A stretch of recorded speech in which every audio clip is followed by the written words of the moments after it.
Hey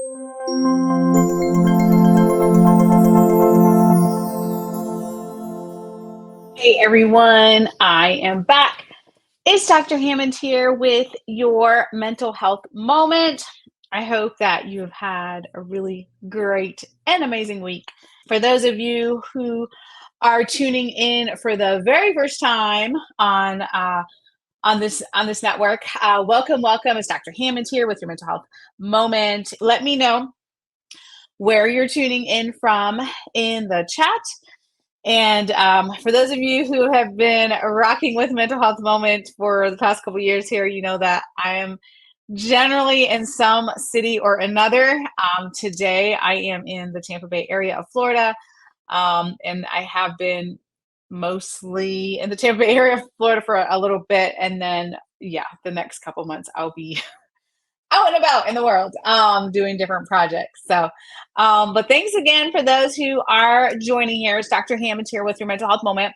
If you're new to mental health moment is about how do you become the best version of who you are so you can show up powerfully for yourself and for those around you. So every single week we have practical tips that you can use, different strategies. How do you grow as a person, physically, emotionally, mentally, spiritually? How do you work again on being the best version of who you are, right? Because you deserve that for yourself, and so do the people around you. So in whatever capacity that you what in whatever capacity that you help others, maybe it's your own family members, maybe it's friends, maybe it's coworkers, maybe it's the community, whomever it is, it's really, really important to think about how do you become the best version of who you are. And thanks again for those who are starting to join here on today's mental health moment. And I do know, because you guys have told me over time, that some of you are jotting down notes on mental health moment, which is all good. That's great. I'm a note taker too. So maybe you're jotting down notes, or maybe you're listening to this on a drive somewhere, or wherever it is, whatever part of the world you're listening to this. Maybe it's your morning or afternoon or evening, but nonetheless. So on today's mental health moment, this is something that I want you to jot down.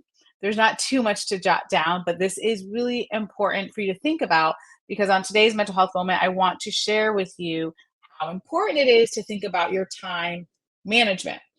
So we actually talked about this topic a couple of months ago. The months are starting to blur here.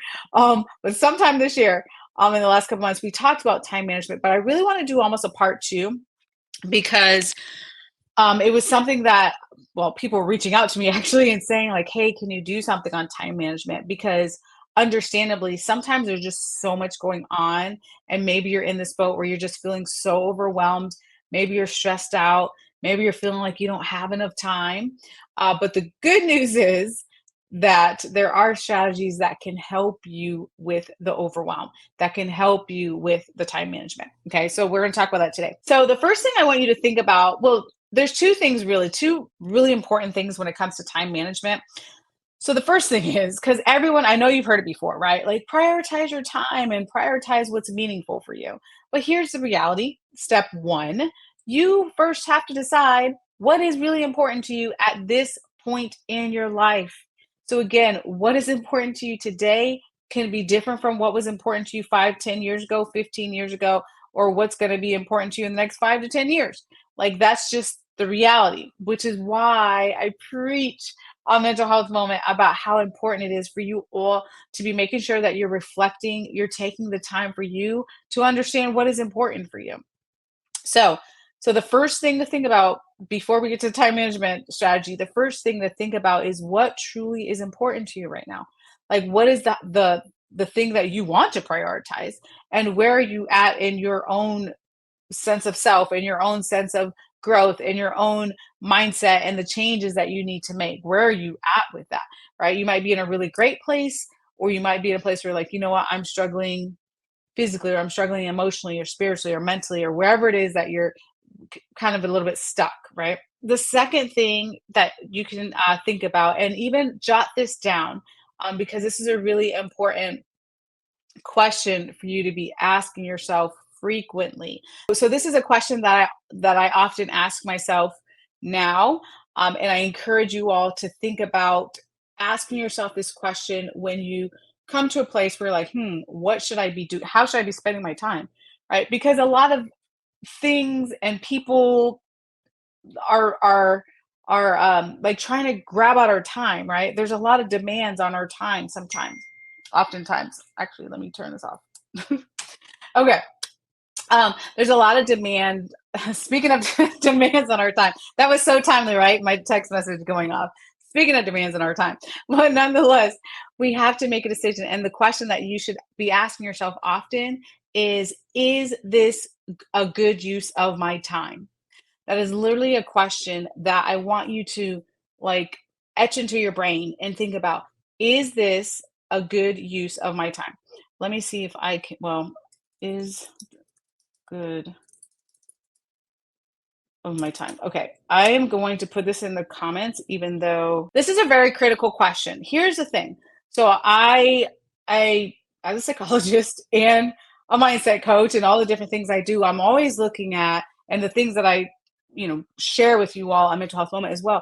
I'm always looking at, how does change happen, right? How do we change our mindset? How do we become a better version of ourselves? How do we grow? Well, one of the things that need to happen is we have to change our habits. So I was just reading, actually today, I was just reading a study about habits, and they were talking about how it actually, there's this myth that to change your habits, it takes 21 days. I don't know if you've heard that before. I think I remember hearing that growing up, actually, like, oh, in 21 days, you can magically change your habits. But what they found recently is that's actually a myth. And the reality is, it could take like, they did one study where it showed it could take like 2 to 8 months to change your habits. But on average, they were finding it actually takes about 66 days. The reason why this is important is because when you start to when you really start to use questions for yourself, like, again, asking yourself, is this a good use of my time? Please, please, please, please don't think you're going to change your time management for the better with asking yourself once or twice or 3 times, right? It doesn't typically, it's not going to become a habit that fast. And again, according to the research, I'm just sharing the research here, it's on average, it's like 66 days. Now, it could take you a faster amount of time or a longer amount of time. It just depends. We're all different. But just know, these are different strategies. A lot of strategies I teach actually on Mental Health Moment are things for you to start thinking about implementing, but knowing that it takes time. It just does, right? So as I mentioned before, I use this strategy often personally.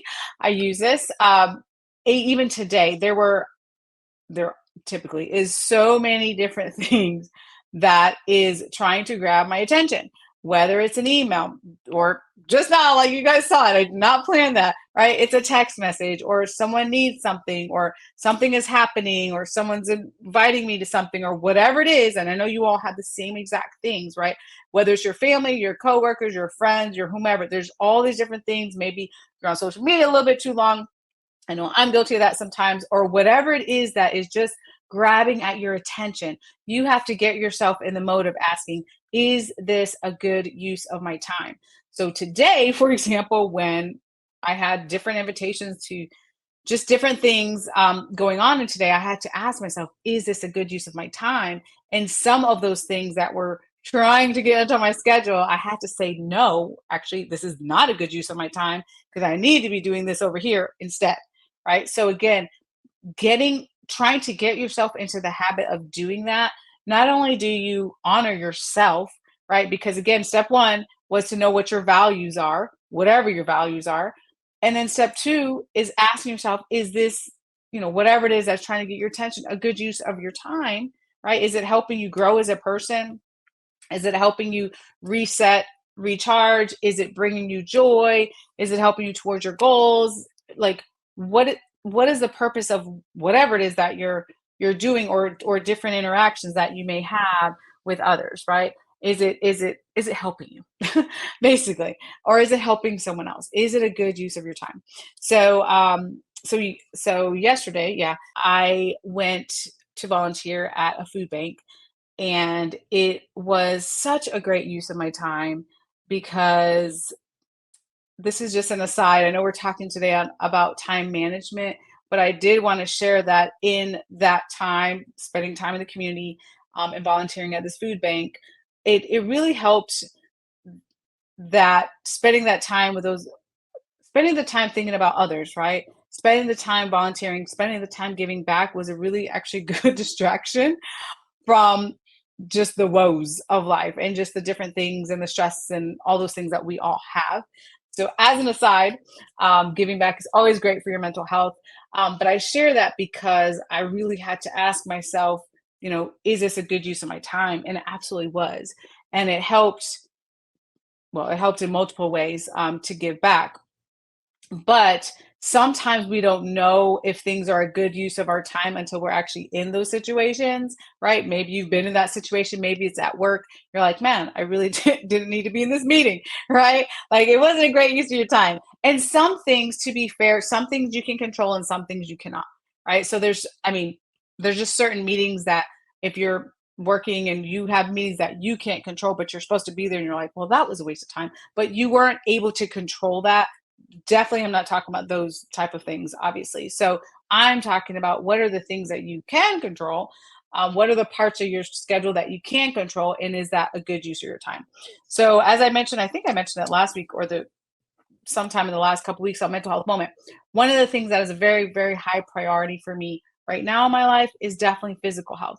So when I have to make some adjustments on my schedule to make sure that I'm working out, I'm doing the workouts that I need, I'm making sure to take care of my physical health because that's a high priority. Then the other things that would have tried to interfere with that time, I have to say, okay, that's not really a good use of my time right now because instead I'm going to spend this time working on my physical health, right? So again, it's really all about number one, making sure you know what your priorities are for you. And then number two, asking yourself if you're in this boat where you're overwhelmed and you have a lot of different things coming at you, is this a good use of my time, right? So I want you to all to remember that today. And thanks for those who are still starting to tune in here. But that's one of the things I wanted to share with you today when we're thinking about time management. I'm trying to break down time management for you all because I'm getting questions about time management. So that's why I'm bringing it to Mental Health Moment. But I want to break it down as easy as I can for you all and make sure that it's very practical because it can be complicated if we make it complicated, but also there's steps that we can put into place, right? And the biggest thing, like anything when it comes to your mental health and wellness, is your consistency. Things can't become a habit if you're not consistent with it. So again, asking yourself that question, even if you have to kind of say it out loud, like, okay, is this a good use of my time? And at first, before something becomes a habit, you're very conscious of like remembering to say that. But the good news is, after a while, when this does become a habit for you and it becomes more like just internal, like that's just how you live, right? To be like, oh yeah, is it a good use of my time? Like you'll see your time will, we all still have 24 hours in a day, but your time will look different to you because you will be in control of your time versus you feeling like you're so overwhelmed, there's not enough time in the day and all those sorts of things. It's really truly about prioritizing though. And making sure that you know what is important to you and you are choosing the things that you can choose to shift, if you will, with your schedule. So okay, so I want to remind you all briefly the Get to Worthy Summit really quickly before I wrap up here. So gettoworthysummit.com is going to be on May 24th and May 25th in Philadelphia. It's right here on the screen. But I will be speaking there. I'm super excited to be there. It's going to be hosted by a dear friend of mine, Nate Evans Jr., who is absolutely incredible. You should follow him if you are not following him already on Instagram. Nate Evans Jr. He is so awesome, so phenomenal. Proud to call him a friend. He does a lot of amazing things in the mental health space. So he's not throwing, but he's hosting and a summit about emotional health and mental health and wellness. And again, how to grow, right? To be a better version of yourself. So that's in Philadelphia. I'll be there, as I mentioned. If you want to register for that, it's at gettoworthysummit.com. And you can use my promo code Hammond10 to get a discount off that ticket. If you do end up there, let me know. Please be sure to swing by and just let me know you're here for Mental Health Moment, which would be super awesome to meet some of you all. And if you need me, you can always go to drnekeshiahammond.com. Before you know it, like literally next week, it will be Mental Health Awareness Month, which is one of my favorite months of the year, of course. So next month, I will have really amazing things to share with you all and some announcements. Some of you probably know what it is, but nonetheless, I'll have some great announcements next week or next month, I should say, for Mental Health Awareness Month, as well as more ways for you to think about growing your mindset and becoming a better version of who you are so you can show up powerfully for yourself and for those around you. So, with that being said, I am going to wrap up. I'm super proud of each and every one of you watching. I'm super proud that you take the time for you to grow as a better person. Like it truly does when you show up in the world in a better place emotionally, mentally, physically, spiritually. You show up in a healed place for yourself, for your family, for your friends, for your community. Like it really does make a difference. So I'm super proud of you. Thanks for being here. I will be back. I will see you all next week. Be blessed. Have a great week, and I'll see you next time. Bye, you guys.